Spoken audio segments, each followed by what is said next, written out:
Alexa, happy Earth Day. It's Earth Day. I want to share with you 14 reasons not to drive or to drive less from here on out. And only one of them, in fact the last one, is going to be about the planet. The first reason not to drive is simple: pollution, air quality, and smog. Do you ever just have that sense of like the air is not clean and you want to have that crisp when the air has been scrubbed by winds or rain? Well, we can have that more often if we drive less. Number two, traffic and annoyance. I often notice that people are living in fancy parts of town and they're crawling with cars. There's cars everywhere. And it's just annoying to get around, and it's literally more convenient to use an alternative method of transportation. Point number three, accidents and danger. Getting in a car is often very dangerous. It's the most dangerous thing that most of us ever do. Point number four, aesthetic. Cars are just so similar nowadays. I look at, for instance, small SUVs, which is a category that I'm somewhat interested in, although only if it gets 50 miles to the gallon. But they all look the same. Where's the uniqueness? Where's the difference? You go to an auto museum, and one of the interesting things about cars back in the day is there was so much more customization, custom bodywork done, and I just feel like now there's just so much conformity. You know, I'll see like a line of black Lexus SUVs. I'm thinking, how boring is that? Noise. Cars make noise. Granted, hybrids make less noise, but they just make noise, and it's a constant shh. Imagine how quiet our cities would be without the sound of cars. Okay, now we're getting into something that is really important to me, and that is, frugality. The expense of driving a new car, as we all know, is huge. But even going down to the gas station, one of the things that holds me back from buying a lot of newer cars is I can't sort of cross the threshold of paying any more than I currently pay for my gas saving car at the gas station. I don't want to go there and drop $50 or more. Dripping that money into that tank to burn it away is something that you should think twice about. The next point is related to that, it's ownership. And one thing I've found in the past month or so as I've been sharing cars, we've all been taking much better care of the cars that we rent. Obviously we have to, there's no choice about it. And or the cars that I share, those are the rules that you play the game by.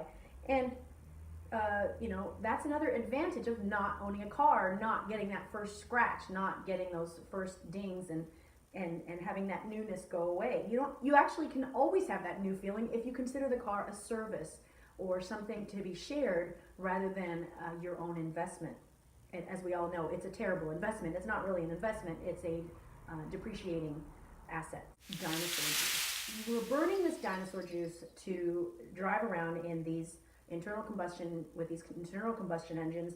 Granted, we're getting a little bit more creative with the hybrids and things like that. One thing I started to get excited about recently was electric, and they're getting more and more options with electrics. But even with electrics, you got to plug it in. It looks kind of dinky to have the plug in front of your house or in your driveway. And I don't know what the electricity bill is going to be like. It's all still energy that we're burning. Exercise and fitness. I've been forced to ride my bike more and get out more, and I just love it. And I've been exploring my city. My kids and I took an amazing bike ride to the zoo, and it was on a day during spring break when, of course, the zoo was packed with angry commuters trying to get in. Huge traffic jam, and to think that we could just ride our bikes there, we felt like such badasses getting there. And those adventures are all there to be had. And somebody I read recently said, when you don't have a car, because it's become so common to have one or have two or three or four, it's forcing you to rethink how you get from point A to point B. The joy of biking, it's literally a joy. It's so much fun, and I really urge you to rediscover it and find ways to do it. Again, it doesn't have to be all or nothing. I think that a lot of debates around this, and I read a thing that said, car free. Well, you could only be car free if you never took a taxi or shared a car. And I thought, well, that's ridiculous. What is the point of these absolutist approaches to living better? I don't think there is one. The point is just find a way to do it that works for you. And biking, commute biking, there's so many cool things that you can do. So I really urge you to look into that, because a lot of people just do it for the joy of it. I mean, they do it not because they have to, they do it because it's amazingly joyful. And you feel so free, and you see things that you wouldn't see in a car. The freedom! Freedom! Freedom! And that takes me to child rearing. When you put your kids on their bikes and you get out of the car, this concept of ferrying kids everywhere in cars in these little bubbles where they don't interact with people, it's creating a dependence. And one nice thing about urban kids is they tend to learn how to take public transportation, and it's wonderful. It's a great life skill. You need to have it. You need to know how to get from point A to point B, and you need to be able to do it not just with a phone, but understand maps, understand asking directions, getting your bearings, understanding, what are safe conditions, where to cross the street, where not to cross, how to ride a bike, all the methods of transportation. So my kids are really into that, and that's really cool. This is point 12, so we're almost to the end. Think about the joy of all the different ways you can get around. And again, we're getting into this thing where it's like always a car. But trains, I freaking love trains. Now, unfortunately, Amtrak here, just recently I wanted to go to Sacramento. It's $29 one way per person to Sacramento. So for a family of 4, it's a big expense to go round trip, $60 a person, for what would be a 1 hour, an hour and a quarter drive. So it ends up being cheaper to drive. Again, if you time it correctly, because if you don't time it correctly, you could be 4 hours stuck in traffic trying to do that. But the point is, trains are a joy. Maybe they're not the joy of European trains. I don't know. I've never ridden a European or an Asian train, but I understand that they're, a lot of their trains are more advanced than ours. But it's something to really try and explore. And I want to explore maybe passes and see what I can do around that. Again, car sharing, I'm really enjoying it, and my kids are enjoying it too. So far, I've driven a Honda CR-V, I've driven a Honda Civic, I've driven a Honda Fit. But the car sharing service that I'm using, Zipcar, has it's got Jeep Cherokee push button start. It's got Metros.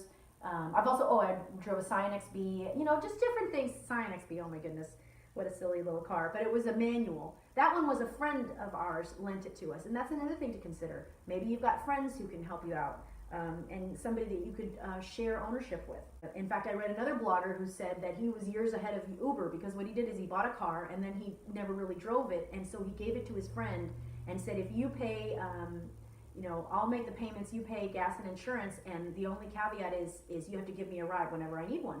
And so he basically had his own personal Uber service. So I think that's a cool idea. But walking is cool. Scooters and e-bikes. Segways. I saw a guy the other day with a Segway that it was just between his feet. There was no hands. Point number 13. It's just pure freedom. Surveillance and privacy, those are big issues for me. And did you know, when you own a car, not only are you tapping into, the bureaucracy of the DMV and all of that, and licensing and all that, which is fine, I don't have a problem with that. But there are license plate readers, automated license plate readers all over the country now, and they're getting more and more prolific. And also your toll pass is also often pinged to detect traffic, not just at a toll crossing, but all over the place. So you're being tracked constantly. And again, maybe that doesn't bother you, but it's something to consider that, really your movements are being followed in a much closer level of detail than you might even be aware of, especially with the license plate tracking that is happening, and police departments do that all over the country now. So it's freedom. It's freedom from all that. Be on a bike, be on a bus, be on a train, be on your 2 feet, and you are an unknown quantity. My final point, of course, the planet. Now, would you know that global warming was happening if you weren't reading about it? No, probably not, unless you live in an impacted area on a South Pacific island, or maybe or Alaska, or some of the places in the Baltic and things like that.